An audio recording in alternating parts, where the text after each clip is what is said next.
Welcome to this DaVinci Resolve Fusion node breakdown. Today's node is the volume fog node.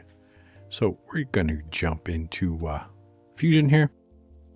And we got a little scene set up using FBX files. And if you guys are enjoying this content, I'd appreciate it if you jump up there and hit the subscribe button.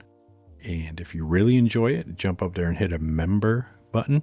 Become a member. And one good reason tomorrow, probably not today, but tomorrow I'm going to jump in and do kind of an extended video, not necessarily just on volume fog, but on this whole scene. I'm going to provide you with these files and show you how to import these FBXs and throw the materials on them, and we'll take the scene and we'll make it a lot better. But just remember, for you members that do download this, is for educational purposes only. You cannot reuse these for commercial or for-profit use, educational purposes only. But that'll be tomorrow, so look for that tomorrow. But today, like I said, the volume fog node, and we've got a little setup with some FBXs input, and we got a spotlight, ambient, camera, going into our merge, through our render, into our media out. And our render node, we just have set up as hardware render because it's going to work the best for this. And under our world position, for volume fog to be able to work, we need to make sure our world position is checked. So let's go ahead and bring in a volume fog.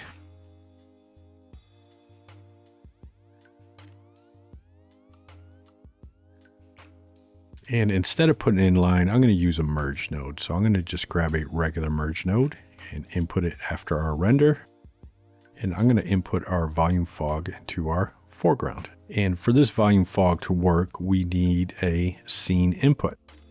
So we're going to go from our render node into the orange input, which is our scene input. And for this volume node to know what's happening with this scene, it needs a camera input. And that's what this pink input is for.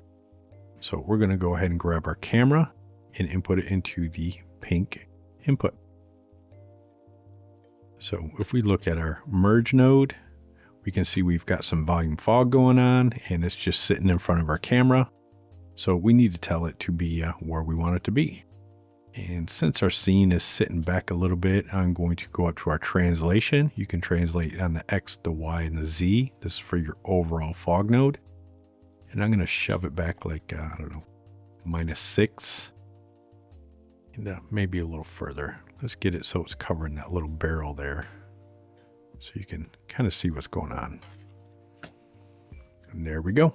So what the volume node is doing is it's creating a volumetric fog based off the X, Y, and Z position channels.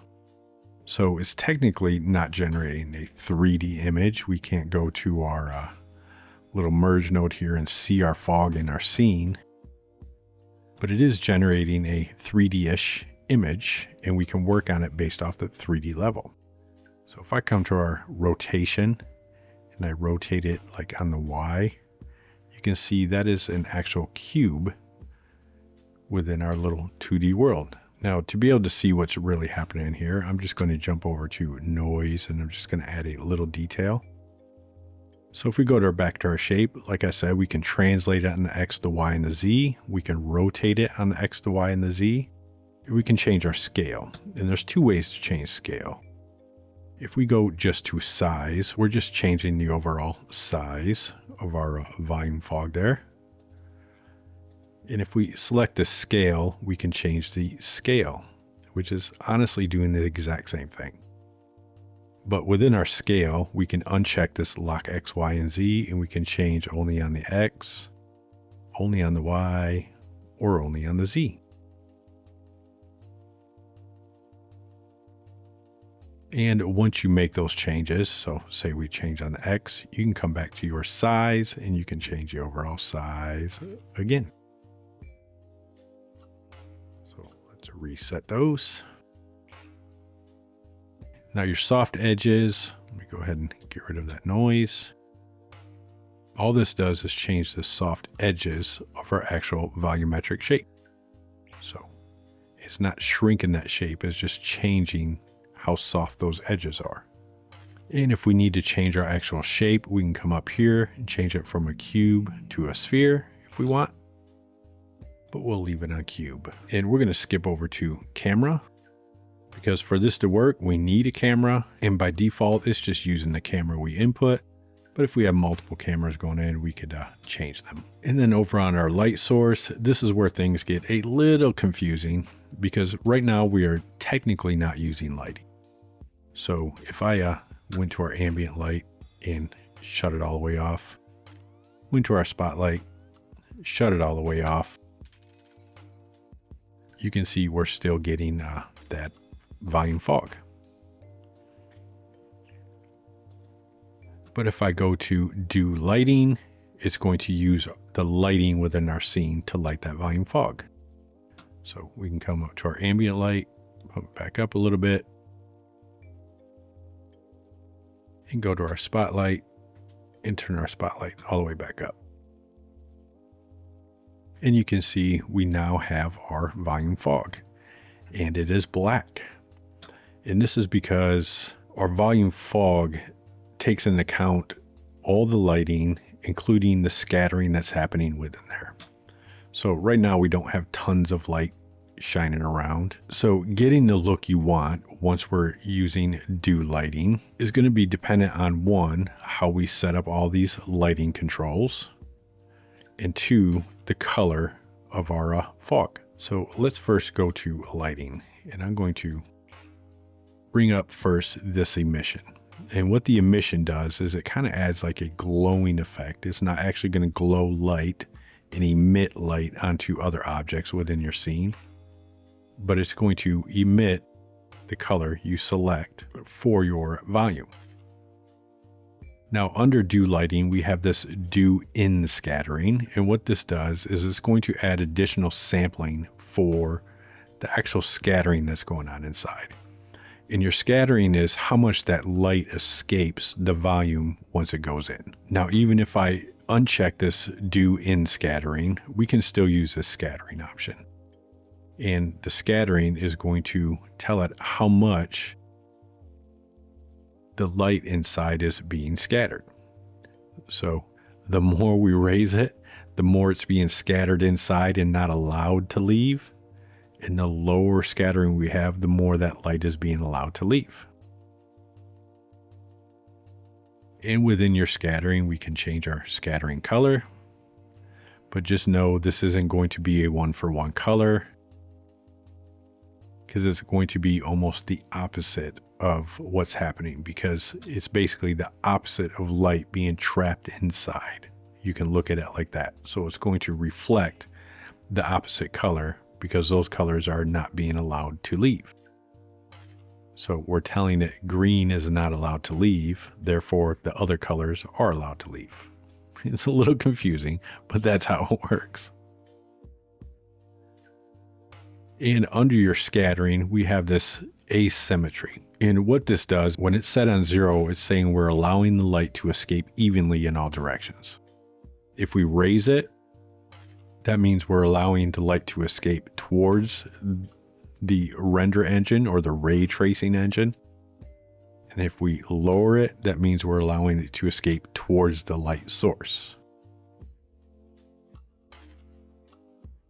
Now under transmission is the transmission of your actual colors.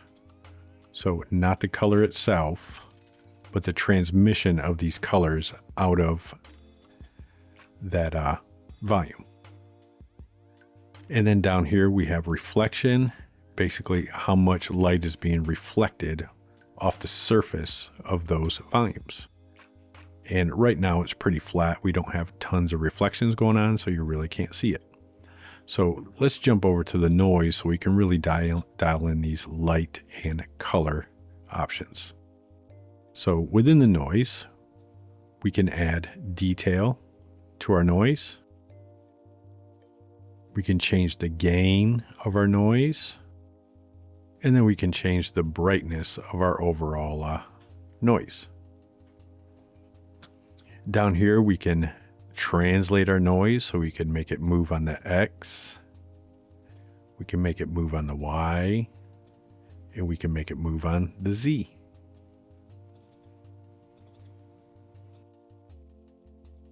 Additionally, we can rotate on the X, the Y,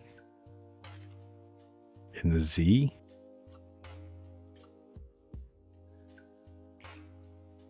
And then we can change our noise scale, and we can change it by overall scale, or we can change it on the X, the Y, and the Z independently. And then down here, we have the same seethe options that we do on all other fast noise or noise type nodes with our seethe, which we can animate our seethe. And we can change it to discontinuous, so it's not such a smooth gradient. And we can invert our noise. So let's go ahead and get a look. Let's say we want some smoke rising out of this little barrel here. So the first thing we can do is we can use our mask input right here, and we can create a mask on our little barrel or our smoke. So let's grab a polygon, and we're just going to draw a rising smoke shape. Nothing fancy, just something quick and easy. We're going to go around our barrel here. And let's input this into our effect mask. So that's where our effect is going to be taking place. Now we can go on our volume fog, and we can change the shape. So we can change the scale on our Y to make it larger, to extend out the top. And let's go back to our little polygon here, and let's soften our edges up a little bit. And let's just raise these. And then we can go to our noise, and we can tailor our noise look a little better.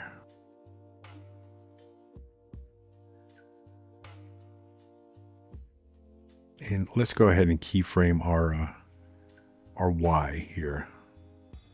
So we're at the beginning. We're going to add a keyframe. Let's go to the end. Let's make our smoke rise. So now if we play it back, we've got some smoke rising out of our little barrel there. And we can even add a little rotation if we want. So let's add a keyframe. Go to the end, make it rotate a little bit. So now if we play, it's spinning just a little, getting some movement.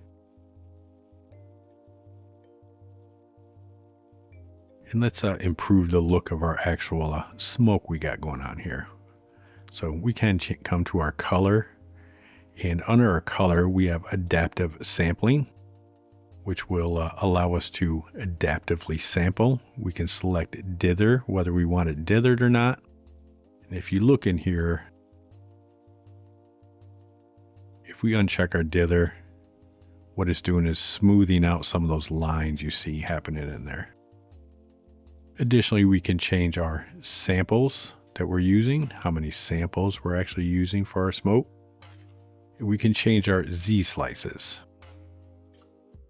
And what this is doing is it's slicing up per sample, kind of like a pancake, like a stack of pancakes. Looking at it from the bottom to the top, facing the camera, it's slicing up our volume there just for rendering purposes, making it smoother.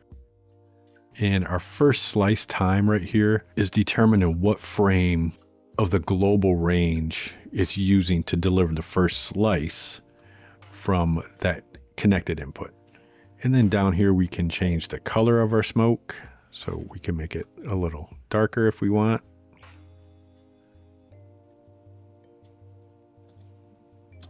And down here we can change the alpha. We can change our gain. We can change our additive or subtractive.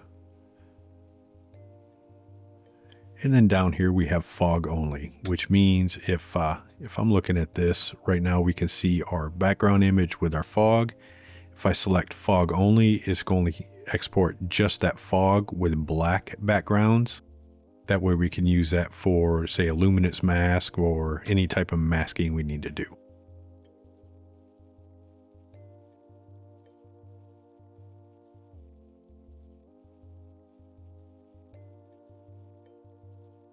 So let's improve the look of our little fog here a little better by going over some of these lighting settings.